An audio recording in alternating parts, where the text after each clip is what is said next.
할렐루야, 복된 새벽입니다. 새벽 기도를 주님의 이름으로 시작합니다. 주신 말씀 구약성경 열왕기상 18장 41절로 45절 말씀 받들어 봉독하겠습니다. 엘리야가 아합에게 이르되 올라가서 먹고 마시소서 큰 비 소리가 있나이다. 아합이 먹고 마시러 올라가니라.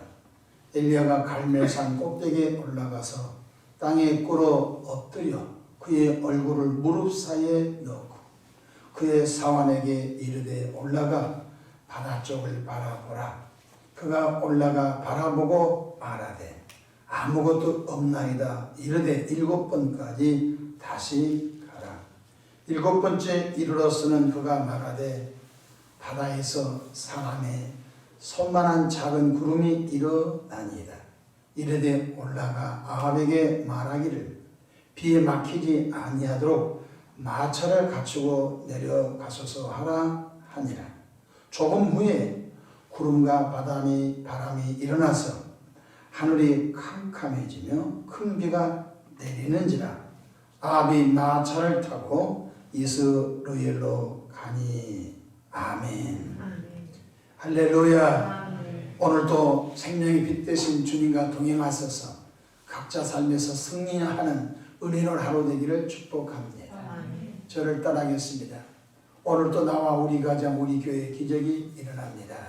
오늘도 나와 우리 가정 우리 교회 기적이 일어납니다. 아멘. 저는 본 말씀을 통해서 뜻을 정한 기도, 이런 제목으로 함께 은혜를 받고자 합니다. 예수님을 영접하여 구원받은 성도는 하나님의 자녀가 되었습니다. 하나님의 자녀가 된 성도님들은 이 땅에 살면서 죄를 피 흘리기까지 싸워 이기며 하나님의 은혜를 풍성히 누려 선한 영향력을 끼치는 삶을 살아야 할 줄로 믿습니다. 주님이 세월을 아끼라 때가 악하니라 이렇게 가르쳐 주셨습니다. 우리는 수많은 삶의 여정 중 생각지 않은 문제에 봉착할 때마다 뜻을 정하여 기도함으로 하나님의 응답을 누리며 살기를 축복합니다. 오늘 본문 말씀에 보면 북이스라엘 아합 왕 시대 왕비 이세벨로 인해서 아합 왕은 여호와 하나님을 섬기는 사람들을 죽였습니다. 바알과 아세라 우상을 숭배하도록 독려했습니다. 그래서 엘리야 시대에 하나님을 섬기는 자들이 죽임을 당하고 그리고 엘리야마저도 죽임을 당하는 위기에 있었기에 엘리야가 도망을 다니는 처절한 그런 시대가 영적인 암울한 시대가 아합 왕 시대였습니다. 이로 인해서 하나님은 3년 6개월 동안 이스라엘 땅에 비를 내리지 않는 그런 일로 인하여 극심한 가뭄에 처하게 되었습니다. 이때 하나님의 종 엘리야는 갈멜산 꼭대기에 올라가 7번 이마가 무릎 사이에 들어가도록 부르짖어 기도하므로 하나님께서 하늘 문을 여셔서 3년 6개월 동안 마른 땅에 비를 주시는 은혜를 체험하게 되었습니다. 첫째로 엘리야는 큰 비가 올 것을 꿈꾸고 선포했습니다. 갈멜산에서 거짓된 바알 선지자 450명과 싸워 이긴 엘리야는 왕에게 찾아가서 이렇게 말합니다. 41절 말씀 함께 봉독합시다. 시작. 엘리야가 아합에게 이르되 올라가서 먹고 마시소서 큰 비 소리가 있나이다. 아멘. 아직 3년 6개월 동안 가뭄으로 인해서 비가 한 방울도 내리지 않는 그때였습니다. 갈멜산 꼭대기에서 바알과 아세라 선지자 450명을 기손 시내가에서 쳐 죽인 엘리야가 왕에게 찾아갑니다. 왕이여 진짜 신의 여호와이신 걸 보았지요. 바로 여호와의 이름을 부를 때 여호와의 제단에 불이 떨어짐으로 인하여 하나님이 진정한 하나님을 우리가 보았지 않습니까? 이제 내가 하나님 앞에 뜻을 정하여 기도할 텐데 하나님이 큰 비를 줄 것입니다. 아직 비는 안 왔습니다. 왕을 찾아가서 왕이여 큰 비 소리가 지금 내 귀에 들립니다 라고 했던 것입니다. 엘리야의 마음에는 3년 6개월 동안 메마른 땅에 큰 비가 올 것을 기대하며 꿈꾸며 왕에게 선포했습니다. 마음속으로 생각한 것이 아닙니다. 왕을 찾아가서 왕의 큰 비 소리가 있나이다 라고 했던 것입니다. 우리들도 2023년 하나님의 은혜가 교회와 가정과 개인에게 크게 임할 것을 꿈꾸고 기대하고 선포하시길 바랍니다. 꿈을 꾸긴 꿉니다. 근데 선포는 안 합니다. 여러분, 선포라고 하는 게 무섭습니다. 왜냐하면 우리 말을 하나님이 듣기 때문에 그렇습니다. 하나님께서 우리의 선포를 듣고 있다는 것입니다. 그래서 하나님은 우리의 선포를 부끄럽게 하지 아니하시려고 이루어 주신다는 것입니다. 왕 앞에 나가서 왕이여 큰 비가 옵니다. 근데 비가 안 왔어요. 그러면 엘리야는 잡혀 죽고 마는 것입니다. 근데 엘리야는 제발로 왕을 찾아가서 큰 비 소리가 내게 들립니다. 왕이여 마차를 타고 빨리 왕궁으로 돌아가십시다 할 정도로 대단한 믿음을 갖고 있었던 것입니다. 둘째로 엘리야는 뜻을 정하고 포기하지 않는 기도를 했습니다. 꿈만 꾸고 선포만 하면 안 된 것입니다. 꿈을 꾸고 선포하고 아주 끈기 있게 하나님 앞에 기도합니다. 그 장면이 42절 43절에 나옵니다. 42절 같이 한번 봉독합시다.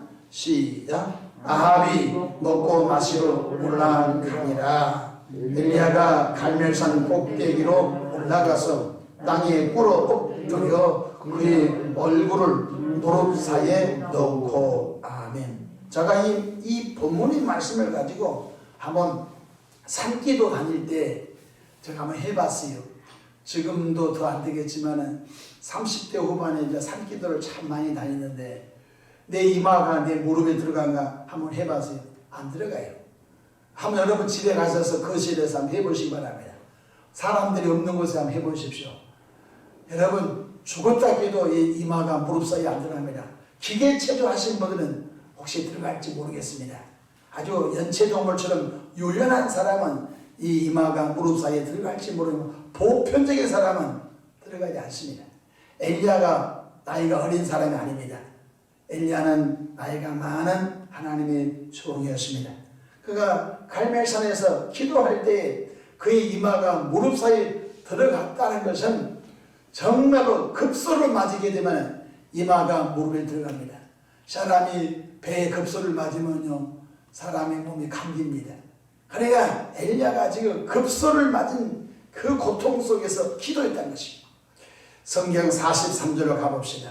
시작. 그의 사환에게 이르되 올라가 바다 쪽을 바라보라. 그가 올라가 바라보고 말하되 아무것도 없나이다. 이르되 7번까지 다시 가라.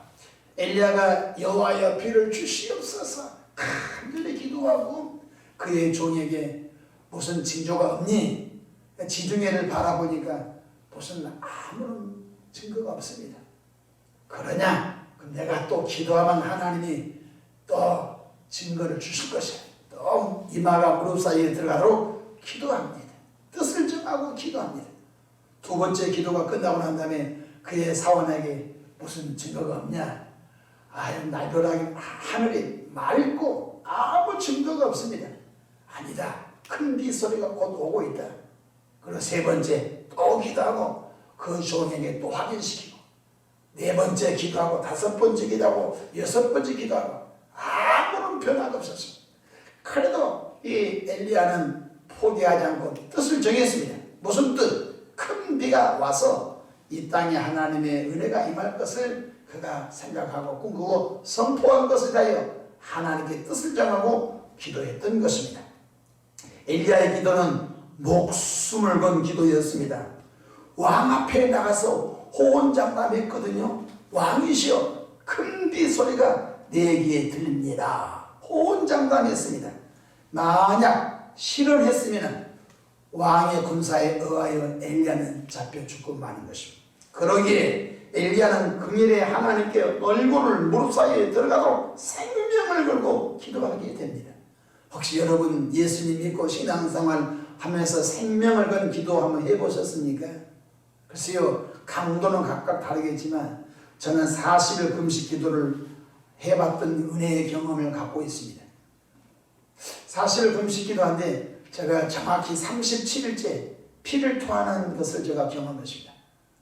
그때는 기도원에 가서 금식 기도를 해야 되는데 초년 전도사 때 금식 기도 했는데 교회 새벽 기도 인도해야지, 일천부 저녁 기도 인도해야지, 또 주일날 또 예배 인도해야지, 수요일날 예배 인도해야지. 그러다 보니까 기도원에 가서 그냥 이렇게 공간을 구별해서 기도할 수가 없었어. 차량 운행해야지, 교회 청소해야지.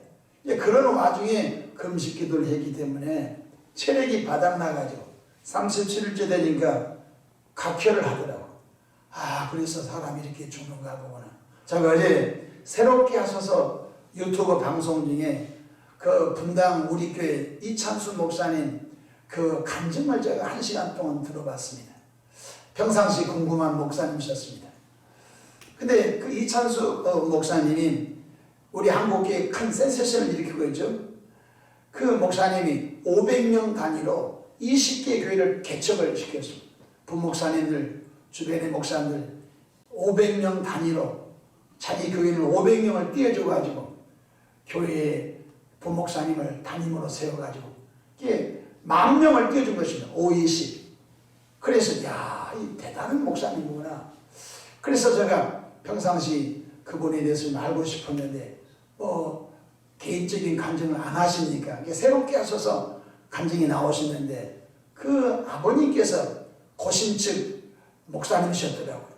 근데 그 고신측 목사님인데 그 아버님이 40일 교회 문제 때문에 교회 문제만 생기면 늘 기도하시면서 하나님 은혜를 구했는데 그날도 교회 어떤 문제로 인해서 기도원에 가서 금식하는 중에 16일인가 17일인가 17일로 알고 있습니다. 17일째 되는 날 아버님이 돌아가셨다는 것입니다.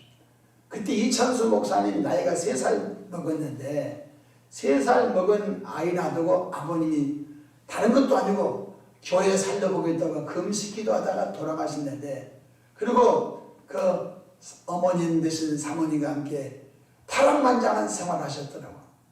근데 그 이찬수 목사님이 그 어머님이 한국이 싫은지 좋은지 일찍이 미국으로 이민 가셨더라고요. 시카고로 이민 가셨는데 그 이민 가신 가운데 정말 세탁소에서 속된 말로 시다발이하고 가서 이렇게 세탁물을 걷어오고 또 영어도 잘할 줄 모르지만 그 바디랭귀지 하면서 그 갈세를 받고 그 다음에 조금 힘 있을 때 이제 다리매질을 하고 그러면서 그 초등학교 과정, 중학교 과정을 보냈다고.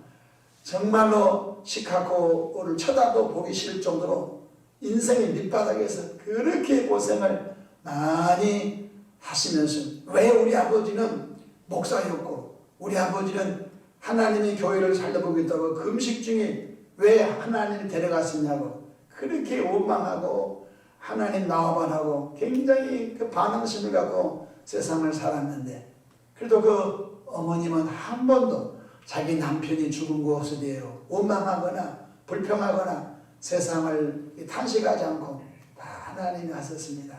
하나님께서 그래도 우리 남편이 기도하다가 돌아가셨으니 감사합니다. 너네 아버지가 돌아간 것 때문에 엄마는 한 번도 하나님을 원망하지 않았다. 그런 얘기를 하셨다고 하는 간증을 들으면서 목숨을 건 기도가 그렇습니다. 그런데 하나님께서 이찬수 목사님이 이제 미국 이민 갔다 다시 한국으로 역이민을 오셔서 어느 신학대학에서 공부하시고 목회를 하셨는데 분당에서 크게 교회가 부흥된 것은 그분이 하신 것은 첫 번째 하나님의 은혜요. 두 번째로 목숨을 건 아버지의 기도의 유산으로 제가 공짜로 덤으로 선물로 목회를 하고 있습니다. 그런 간증을 하신 걸 보면서 목숨을 건 기도가 그런 기도인 것입니다.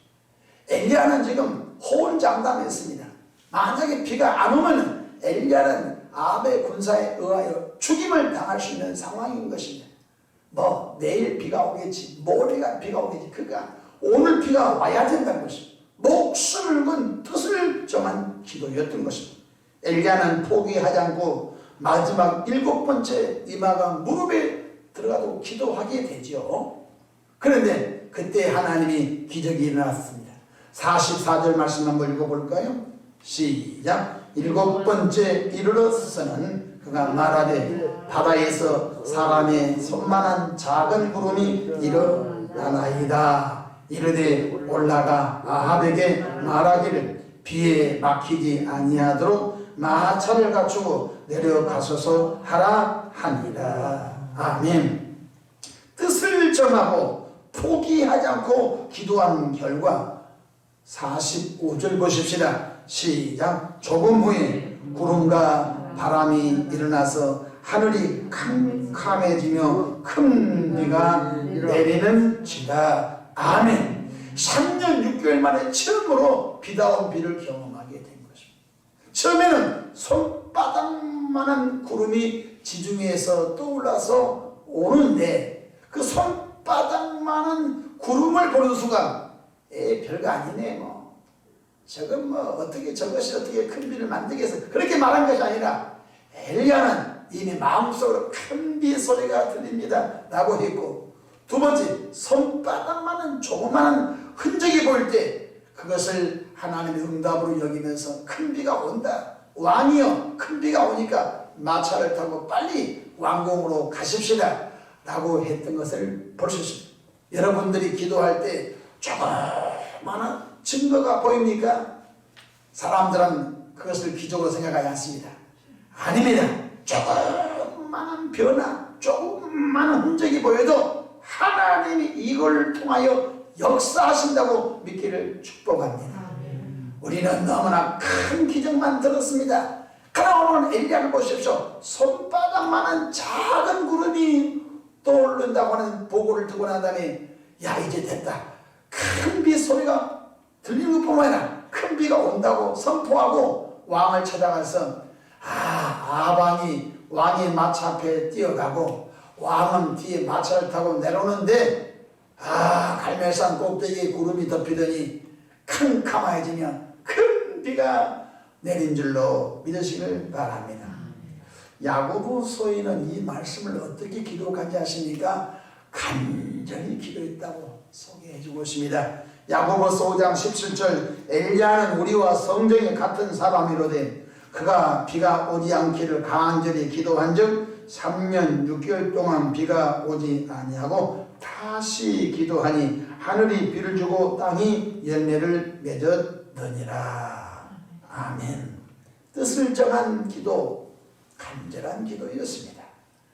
얼굴이 이마에 들어가는 간절한 기도, 포기하지 않는 기도, 그 기도가 우리의 기도가 되기를 축복하며 2023년도 뜻을 정한 목표가 많을 것입니다.